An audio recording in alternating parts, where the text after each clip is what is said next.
There's hope for my city. We are the chosen ones. We are the light, reflecting His only Son. All right. Well, welcome to our second introduction of Hope for My City. The first introduction, was a story about myself, a little bit of the nuts and bolts of who I am, to kind of give you an understanding of why I'm even partaking in this Hope for My City podcast and hosting it. And I did talk about introducing the co-host of Hope for My City and revealing who that is. And here we are. So our co-host for Hope for My City is going to be a good friend of mine by the name of David Williams, or I should say Chief David Williams of the WISD Waco Police Department.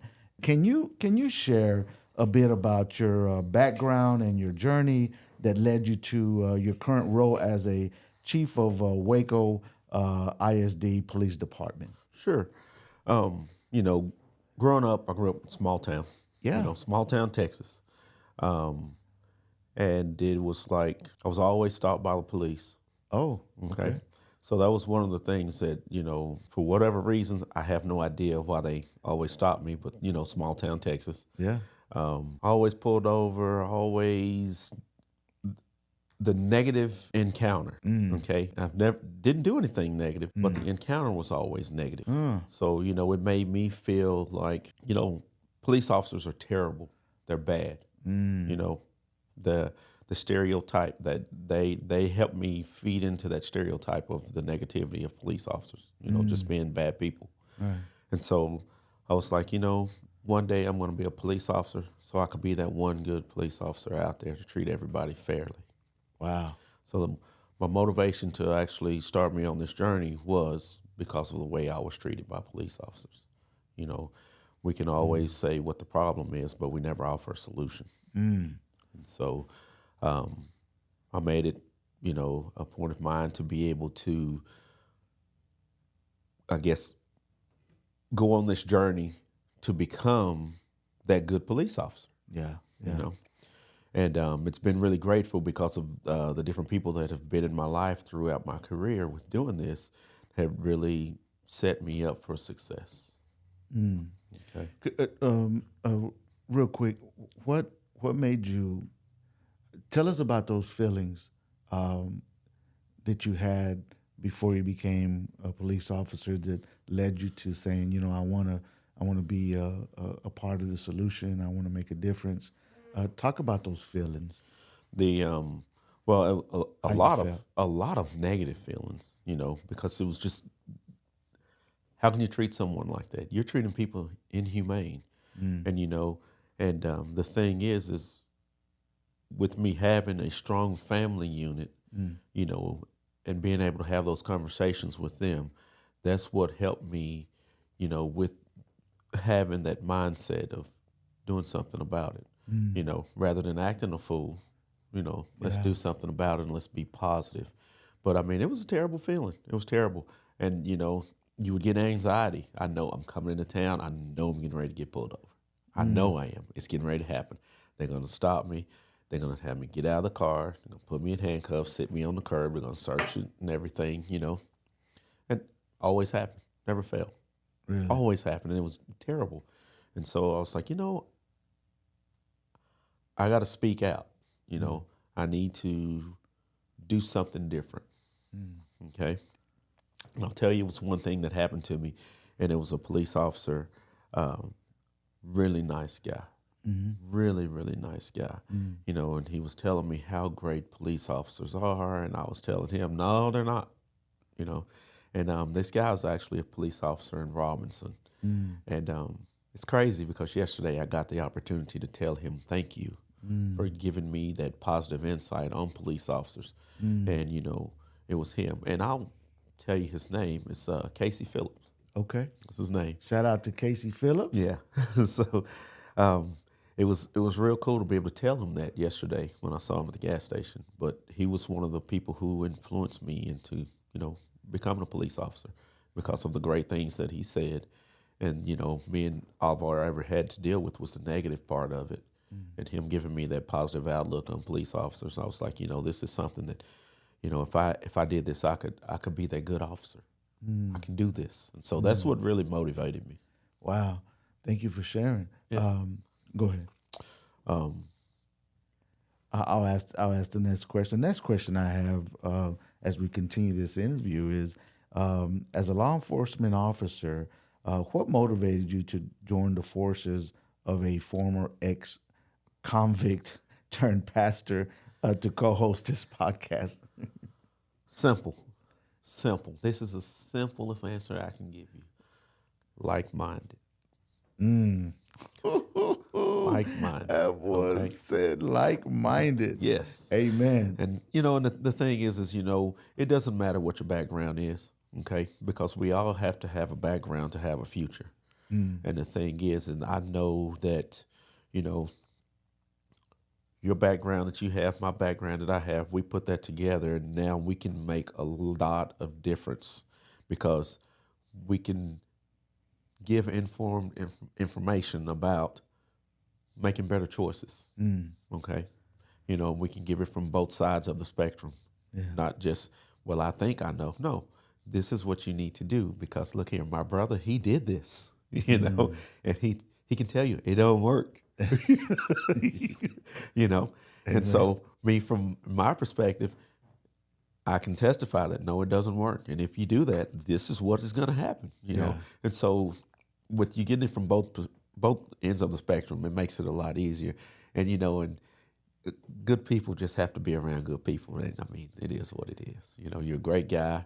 And, just me in my life, you've been so influential in my life, and just as a man, and you've helped me, not have tunnel vision, to look at things from a greater perspective and have more understanding, not to just lash out and not think about things. Think about what you're saying, all the ramifications from the things that you say and the things that you do, how they affect everyone else.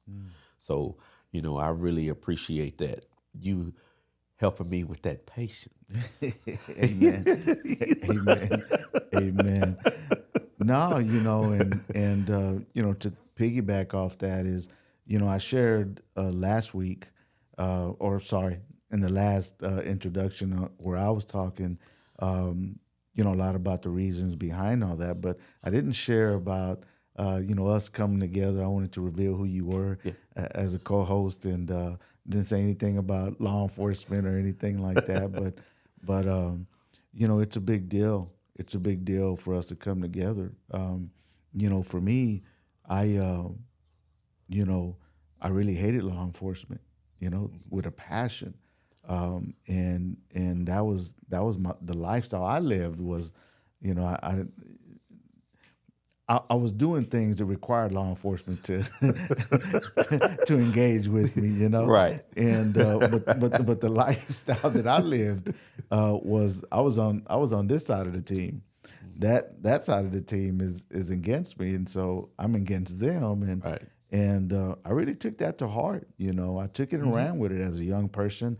My brain wasn't fully developed. I took that and ran with it, and Right. and when I say it feels weird saying it now, the word hate, because I've come a long way, and I'm so detached from that. But it's the truth. The truth is, I hated law enforcement. I didn't care who they were. If you were in law enforcement, I hated your gut. And the sad thing about it is, I was so mentally messed up, which means that I was emotionally messed up, and I was just a wreck. I was spearheading evil. I followed evil and I spearheaded it to the point, Chief Williams, is that I'm ashamed to say it now, but I really meant harm for law enforcement. Like, that was a part of my dream. For me personally, was to be able to do ill will towards law enforcement. And, it's sad for me now to say that, but it's the truth. And, I never in 1,000 years would imagine that I'd be, first of all, not incarcerated or dead, riddled with bullets somewhere out there. But I would have never guessed it even further, not only giving my life to God and one day being a pastor, but to even be joining forces with law enforcement to be the good news. I've been doing this with folks from ex-convicts and people out there that are doing things that are unhealthy. You know, engaging in the tribe I come from. You know, I've been doing that for a long time. But I've had to be consistent, right? Yes. With loving everybody, Right. even my own enemies, Right. and even all that. And it doesn't stop. What I didn't say the last introduction was, and it didn't stop at law enforcement. I have to be consistent, and I've been engaging in that for a long time. Yes. And even to this point in this chapter of my life, you know, it is to come together with law enforcement to be the good news. Right. Not for me. I don't need to come together with law enforcement to arrest nobody because everybody does a good job of doing that on their own, I got you. and and that's just the truth. But I'm here joining forces with law enforcement, and particularly with you, Yes, sir. Because of bringing hope to the city. Yes. You know, people need to see us together. That's right. You know, That's right. not apart. And we can say good things about. We can talk all good, like-minded, away from each other, but it hit different when we come together. Right. When we come together and they see us together, it's not just what we say, but it's about what we do. Exactly. And you know, I've always been this way. I don't hang around people. I hang around like-minded people, Right. and I'm very particular about who I Yes, sir. do life with and that kind of stuff. But I consider you a friend, a really good friend. Yes. And I've heard you say the same about Yes, me. sir. And man, this is a beautiful thing, man. That you know, I love everybody, right? I'm so grateful when I get to engage with like-minded people that are well-rounded, not perfect because I'm not, but have a great heart and are moving toward perfection, right? Yes. And that's what excites me, man, about having you here with us. And we're going to continue this, but I can't continue without just saying that about you know why we're doing this, but even about you, man. You're a man of God, you know, which is why you're sitting there in this seat on that side, man, and joining us and becoming a co-host here with me and joining forces because it's not that just you're a chief of police. I mean, that's a cherry on top, Right. you know, that's dope to me. But and we're gonna talk about that here in a second. All right. But before that, you're a man of God, bro. Yeah. And you're a man of integrity. Yes. Right. And that means a lot to me, right? Because I try to do the same thing on my end. That's my aim. And when I see other people aiming for the same thing, and really about this life when it comes to being a person of God, it means a lot to me. And so I'm super excited and grateful that you have accepted the opportunity with me to bring hope to this city, man. Yes, sir. And to bring your unique perspectives and me to bring mine and us coming together and just helping both tribes of people. Right. I guess if we could say that, for it can make sense. Mm-hmm. And seeing us spearheading this and coming together, God just so happened to want to allow us to be a part of His work, and here we are saying we're humbled, and it's crazy to be able to do that. And so I wanted to preface it with that before we go further. But how do you? The next question is, how do you envision our unique perspectives and experiences bringing value to our conversations and the overall mission of bridging the gap between law enforcement and the community? Well, me personally, I think that, you know, with us being able to talk about things and just being real with one another, just, you know, normal conversation, there's a lot of questions that people want to ask and they don't know how to ask. And, you know, and just through our conversations, you know, we'll be able to answer a lot of those questions, you know, to help with being able to bridge that gap. And also, you know, we'll be able to give a lot of advice, you know, to get people on the path to helping bridge that gap. And so, you know, because that's the things is like us and our relationships, our conversations are intentional. And so we have to teach everyone else to have those intentional conversations because sometimes, you know, our conversations aren't intentional and nothing comes of them. It's okay to ask a question. It's okay to not understand, you know, and that's the purpose of us doing this is so we can help everyone understand. Because the thing is my perspective on something may be different from your perspective on something. And once we sit down together and we're able to talk about it, then we can understand, oh, okay, I understand now why you think like that, and we're able to bridge that gap, because that's what it's all about, bridging the gap. We got to bridge the gap. If we want to take our city back, we have to bridge the gap. Amen. Bringing hope to the city, man. Yeah. You know what? Hold on. I think this calls for, let me see if I get this right. Blessed are the peacemakers, there we go, for they shall be called the children of God. Yeah. But blessed are the peacemakers, right? Yep. For they will be called the children of God. Exactly. And that's what it's all about, is us coming together and being those peacemakers, bringing understanding and empathy, as you're talking about. And I think it's going to be fun to do it as leaders in this community. Yes. Fun because it's our heart. We love doing this. Right. Right. That's what I mean by fun. Listen, what we like for you to understand is that you cut us, we bleed this stuff. Right. Like that's why I say fun, because first of all, God's done all the work on bringing us to this place. Exactly. Us just saying yes to Him, and then here we are. And it is fun, man. I serving the Lord and living for Him, and being able to have the opportunity to be leaders in the community. Right. And then when we come together and we get the opportunity to do what we love to do, that's fun. Right?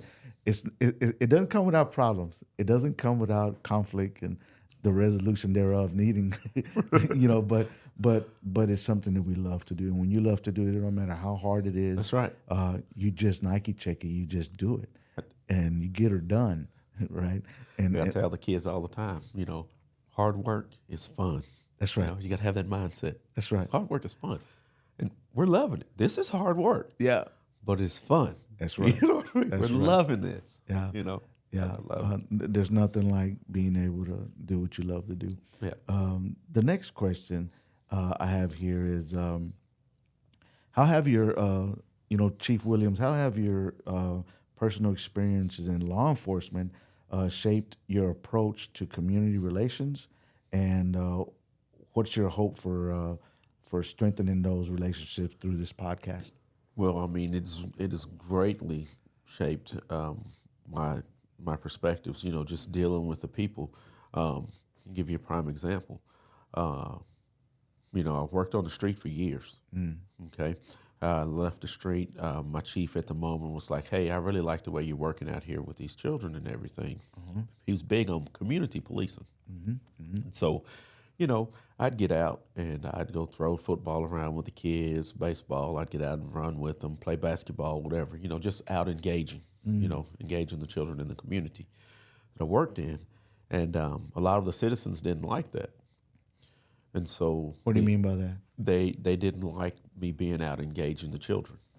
They felt like they were wasting their tax dollars on me out there, playing with the kids, not realizing that I'm building a relationship with these children, okay? And these kids that I'm out here throwing this football around with or playing basketball with are the kids who are normally breaking into your houses, breaking into your cars. Okay, I've engaged these children now, and they're looking at me in a different spotlight. And not only are they looking at me in a different spotlight, I've engaged their minds, and they're not breaking into your houses anymore. But people get tunnel vision. All they're thinking about was their tax dollars, and they're wasting their tax dollars. Okay. He's terrible. No, I'm engaging these kids, and so doing that, my chief recognized it. He got me connected with some different people and everything to give me to have a little better perspective on ISD policing. Okay. Because in his mind, he felt that, hey, that would be something good for you. I think you'd really like to do that. I'm not trying to lose you or trying to push you away, but I think that would be something that's good for you. And so I was like, okay. So, the engagements that he set up for me, I entertained him. And I was like, man, this is something I really want to do. All right. And so, I'm working there, doing these things, praying for more money, more time off. Okay. Okay. And a platform to be able to stand on to try and engage and change these behaviors of children. Okay? Amen. Praying for all of that. Yeah. Well, God opened that door, with the help of my chief, not only, at the moment believing in me and everything. God opened that door. And so I actually came over to Waco ISD back in 2005. Okay. So in 2005, you came to Waco ISD. And really quick, before that, you were where? In Lacey Lakeview. In Lacey Lakeview. Yes. And what was your position there? I was a police officer there. Okay. All right. How long did you do that? I was there for about 2.5 years. 2.5 years? Mm-hmm. And then before that, what were you doing? No, I was there in Lacey Lakeview. That's where I started. Oh, that's where you started? Yeah, that's where I started. Okay. And so I come over here to Waco ISD. Man, I'm loving it. I get put on one of the challenging campuses of the district, which is, McLennan County Challenging Academy. So I was there at the most challenging campus. I was there and able to engage the kids and everything. And, a lot of the incidents that were going on the campus started going down because just being out there, being involved with the kids, it was just a blessing for me to be able to be out there with those kids. I really enjoyed doing that, and so it was great. But walking away from what God wanted me to do and what I wanted to do, how sometimes we do what we want to do. So for me, I was like, I want to be a sergeant. It didn't line up for me with my 5-year goals. It didn't line up being there. It's time for me to get out of here because I'm getting close to my 5 years, and I need to be a sergeant because that's me. That's what I'm doing. So opportunity came open for me again, so I went back out to the city of Lacey Lakeview. Okay. Chief Dennis Stapleton was my chief at the time. Okay. And went back out there to Lacey Lakeview, all right? Doing what I want to do. Y'all remember what I'm saying? Okay. Doing what I wanted to do. Okay. All right, so I went back out to Lacey Lakeview doing what I wanted to do. Okay. Got out there, and I enjoyed doing the DWIs, the drug interdiction and all of that stuff. We're going to get the bad guy off the street so now the kids don't have to deal with it. Yeah. Okay? That's my mindset. Well, get back out there. I do that for, I guess, another 5-6 years. I can't remember exactly. About 5 or 6 years I did that more. And, I'm complaining. I'm dealing with this same knucklehead over and over and over again. Okay? God, what can I do to change this? How are we going to reach these people? Why am I dealing with the same knucklehead? The same, maybe different from the physical aspect, different, but the same behaviors over and over and over. So this is what happened to me. I told Stapleton that as long as you're here, I'm going to be here with you. He said, okay. Well, he let me know when he was retiring. And he said, I already got a job for you. So I was like, oh, okay. And so just so happened, guess where it was? Here at Waco ISD. Is that right? Yeah. So I come back to Waco ISD. Hey, man, got this platform again. And from there, just being able to have those conversations and build those relationships with the kids, and, just the little wisdom that I've gained and being able to, bless them with that and, and them blessing me with the wisdom that they have as children, because children know a lot more than what we give them credit for. It's been really great for me. Okay. The opportunity arose for me to become the chief of police here. And, and that's all through my prayers, Lord, again, I'm praying for my finances, I'm praying for my family life, I'm praying to make a difference. So he's like, you know what? You've been consistent with this. This is what I take from it. Okay. You've been consistent with this. I'm going to give you something else. Okay. You're asking for it. I'm going to give it to you. Now go to work. Don't be asking for it and not going to work. You're asking for this. So I want you to go to work. So God has given me this opportunity, to be on this platform, to be able to share, not only the proper things, or, you know, to give people the knowledge of, hey, you don't have to make that choice. Okay, this generational curses that we have, you don't have to do that. Here's other choices. You know, for those people who are stuck inside the box, you know, God has put me on this platform now to be able to help them come out of the box. I can reach down in the box and say, hey, come here, let me show you something. That's right. You know, and so I'm grateful for that. You know, I'm very grateful for that. You know, and from the whole thing, what I took from it is, you know, God saying, if you be about my business, I'll be about yours. Oh man. You know what I'm saying? Talk that stuff. Talk that You know what I'm stuff. saying? And so that's what really drives me. That's what really drives me. You know, I mean, yes, we deal with a lot of negative things. I see a lot of negative things. You know, and there's a lot of things that I wish that I could just snap my fingers and change. But I know it's not going to happen like that. You know, it has to be hard work. You know, and I'm glad that you and I have come together, and we have this opportunity to make this hard work fun. Amen. Man, I love it. Amen. Man, I love it too, man. Yes, sir. And we hope that the people are loving it and, Yes. and have been encouraged, and will continue to be as we continue to join forces and Yes. and you know, bring this about. So let's go to our next question. As a chief of police, what strategies or initiatives have you implemented or witnessed that has successfully brought law enforcement and the community closer together?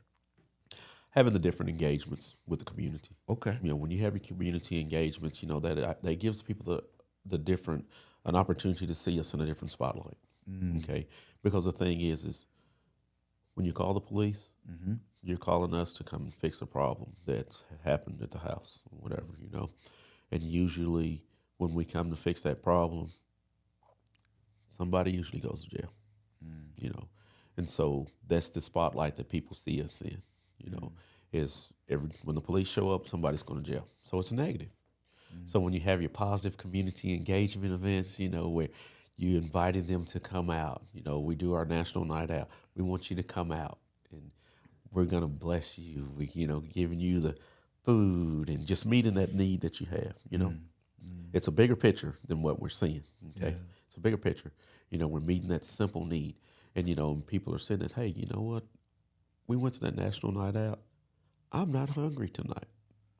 You know, the police department fed us. They met a need that we have, you know. Yeah, and this is, you know, let me zoom in more on this question, because that, you know, we'll end up having our, you know, our interview that we'll have with Chief Victorian. I'll let the cat out the bag. But I think I already talked about it. But man, you are the chief of W to the ISD. Yes, sir. Here in Waco, Texas. Yes. That means how many children, youth, do you oversee, bro? Roughly 15,000. Say for the people in the back. Say, how many, bro? How many? Roughly 15,000. Not 1,500. 15,000. 15,000. Wow. Yes. Yes. Oh man. Yes. 3 zeros. Okay. Yeah. So that's your responsibility, bro. Yes, sir. You're tasked with that, and that is something that you love to do. Yes. And we're talking about, you know, the good, the in between, the everything. You deal with all yes, sir. of the great things that happen, the things that are not so great that unravel and happen outside of your control, and you deal with all of that. Man, take us there, bro, on that right there. Okay. Well, you know, it's great with the little ones. You know, we call them the littles. You know, our elementary kids. Those are our littles. All right. And you know, the littles, they love on you. Okay. All right. Well, as they start getting a little older, you know, they're being influenced by, you know, other people and everything. When they get to middle school's a rough age, because they're really not truly knowing who they are. Okay. So they're confused. All right. You know, so middle school's just all over the place. You know, any parents that have, you know, kids that are 6th grade to 8th grade, you know, they are all over the place. And so those kids are all over the place. They're your friend today, tomorrow they can't stand you, don't want to talk to you, whatever. You know, that's just the way they are. And you know, and then you have the greatness with the high school kids. You know, there's so many great things going on in Waco ISD. So many great things. You know, we have, you know, all of the career and technical education. I mean, all of that stuff, man, I'm talking about. It just blows my mind, the opportunities that these babies have in the school. And so you actually get to be part of that with these kids, you know, through that journey, you know, you're able to be a part of that, you know. They're going to talk to you about things, you know, being involved in the different programs and stuff with those kids. Yeah. You know, that is something that I really enjoy doing. You know, one of the things I really enjoy doing is being on the CTE, that's the Career and Technical Education. I'm on their advisory board. And so I really enjoy doing that. You know, Share a story that really has hit your heart of one of those great engagements with the young folks at the ISD. This was a few years ago. Young man, he went to school at Waco High, and always gave me a hard time. Always. And, you know, when I try to talk to him, he wouldn't listen to me. One day I ended up having to take him to jail. Okay.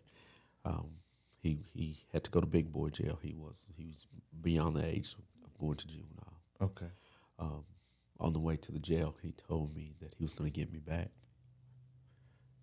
Yeah, he said he was going to get me. He was going to kill me and my whole family. He's speaking out of anger, of course. And a few years later, we were sitting at Texas Roadhouse, of course, me and my family.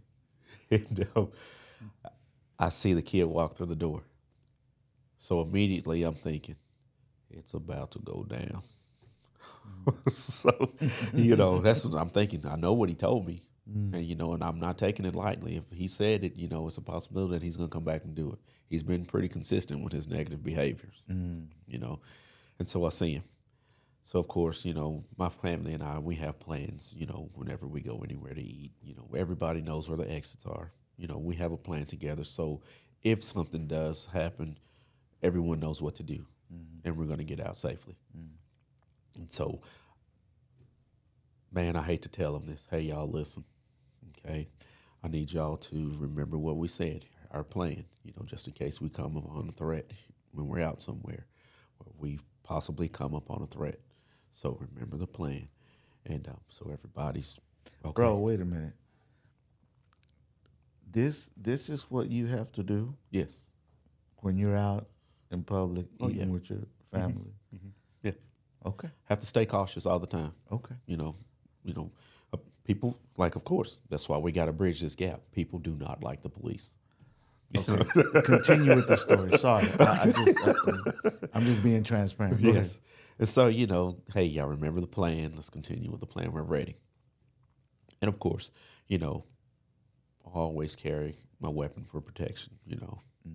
And so, of course, I'm thinking, all right, I just may have to take this person's life right here in front of my family. Because, of course, ultimately, I'm not going to let him hurt me and my family. So, Lord, please don't let this happen. Lord, please. You know, I'm just praying. Oh, Lord, please don't let him hurt me. Don't let him hurt my family. Don't let him come over here and put me in a position where I'm going to have to hurt him. You know, just Lord, just begging and pleading. Well, the kid comes up. He goes, Officer Williams. And I'm sitting there and, you know, I have my protective tool with me. And I have my tool underneath the table in my hand. And I'm just thinking, oh, Lord, please, I don't want to have to do this, you know. This kid said, I want to tell you thank you for what you did for me. He said, it's because of you that I'm alive today. He said, the things that I was getting into were terrible. And he said, because of you taking me to jail, gave me the opportunity to reflect on the things that I was doing, and it helped me change my life. He said, I would like for you to meet my wife and my daughters. And, you know, man, and still to today that touches me, you know. it makes me teary-eyed, because this kid, and I'm thinking that this kid he's coming to kill me and my family. That's what I'm thinking. And this kid came and told me how much he appreciated what I did for him. And I thought that was really something, man. And that's really moved me. And I see him all the time. Beautiful family, just a great kid, man. A good person who made bad choices, and and he was able to get beyond those bad choices and start doing better things, and that's just really touched me. That's powerful, man. Thank you, Yeah. thank you for sharing that. Yes, sir. Man, that's what it's all about. Is being able to sow those seeds of hope into Yes. folks and believe in them. Yes. And in your case, in your career path, you have to be that person Right. that a lot of people can relate to.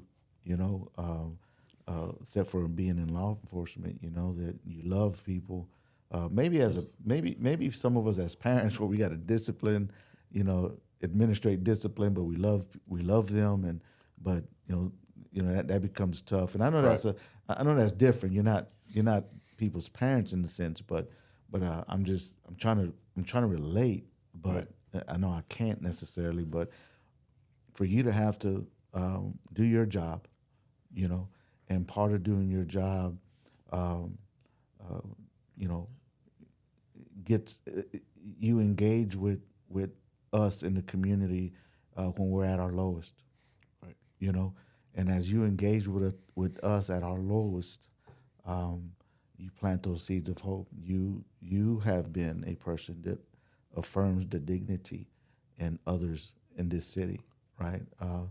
And that story is the fruit of you affirming the dignity in someone, even while they're saying that they're going to kill you. Yeah. Not just you, but your whole family. I don't know that there's a more ultimate threat than that to anybody, right? For those that are looking at this, they may not be in law enforcement, and some are in law enforcement, I know, that are watching this.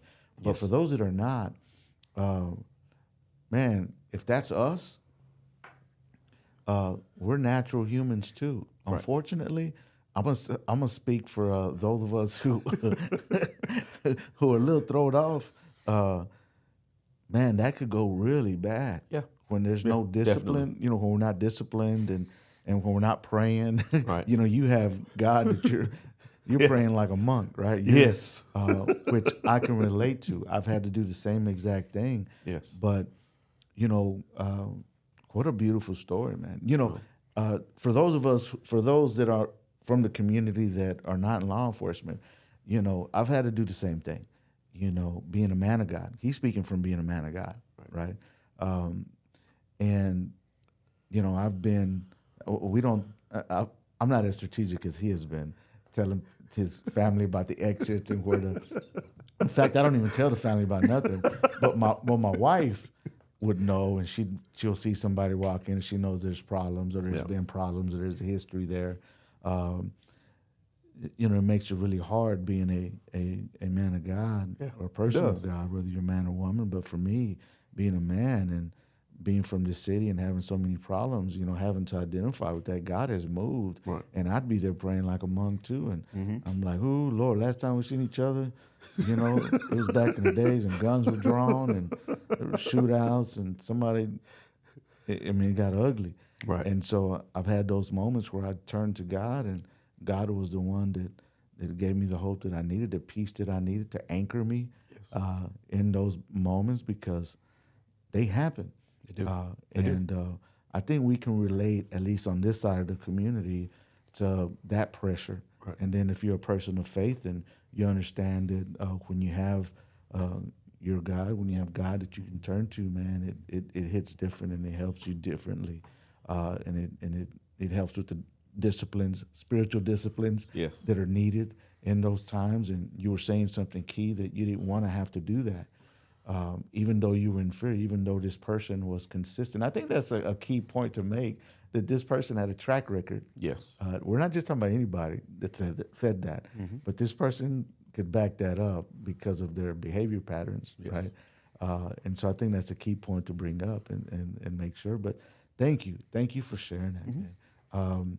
I have another question here, and it is, what message or key takeaway do you hope that our listeners here will gain from hearing our conversations and stories on this podcast? Well, I hope that they can take away that it doesn't matter what walk of life you come from, that one thing you can always agree on is that's disagreeing. But you can always sit down and talk about it and have an understanding, because that's what the biggest thing is having an understanding. Because if we have an understanding of what's going on, most of the time it's not necessarily a problem. It's just that our different outlooks on things. And if I don't know what Pastor G's thinking, he don't know what I'm thinking, we're both sitting here looking at each other like, man, we're thinking the same thing. But neither one of us is, being bold enough to speak and say anything. So what I would really like to happen is everyone engages, and let's talk about these things, because we have some serious issues that are going on. And the only way we're going to fix those issues is if we work together. Okay. Key word is we. Okay. I can't do anything by myself. Pastor G can't do anything by himself. We're stronger in numbers. And so that's what we are doing. We're going to grow these numbers. We're going to get the different perspectives. We're going to find the root to this problem. And we know that we can do it, because there's something that someone wants to ask that someone has an answer to, but they're not bold enough to ask that question. And we want to give everybody the opportunity to ask that question. There are no stupid questions. Okay? So we want everyone to have that opportunity. Ask that question. Get the understanding. Let's have hope for our city, and let's get our city back. It's getting out of hand with all the senselessness, the nonsense that's going on. Let's take our city back. Not even just our city, but let's take our county back. Okay? We're going to take baby steps. That's right. We're going to take our city. We're going to take our county. Then we're taking Texas. Okay? United States. Okay? So that's what we got to do.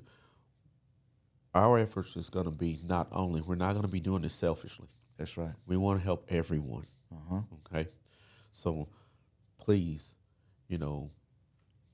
tell your friends, like my cousin always say, tell your mom and them. All right? Tell your mom and them. So tell everybody, please subscribe, please. That way, not only is it's going to help us in the journey that we're walking, it's going to help everyone else too. We want everyone to be able to bask in these blessings that are coming forth. Yeah, thank you. And share this, comment on it. Let us know that you're listening. It helps us, right? And we're looking to, as God has given us the opportunity to create this hub, right? We are looking to, have all the spokes out the hub to be across counties, different counties, and as he talked about, throughout different cities and states. And we do that by coming together, like-minded people. And if you're in leadership in this city or another city, in law enforcement, man, connect with us. Let us know that let's get connected. And if you're in leadership, in the city and you're not in law enforcement, in not only this city but other cities, man, let's come together. If you have some like-mindedness here on this end, some similarities, let's come together. It's all about our influence. How can we use our influence to be the good news, not just bump our gums and talk about it, but how can we be about it? And part of being about it is where we're seen together, not apart, because it hit different when we're together, because then we're really being about this stuff. And so it's so important more than ever that they see us together. Right. You know what I mean? And even though we have different experiences at times, but we had the same heart, the same minds, and we're trying to have the same goal. Exactly. And so this is about bringing hope to our city, not only whatever city you're in, bringing hope to your city. Exactly. And so let's puzzle in and let's be about this business, man, on being the good news. And that's it. God bless you. We'll see you next time, and help us get the word out. Would you? Amen. Talk to you later.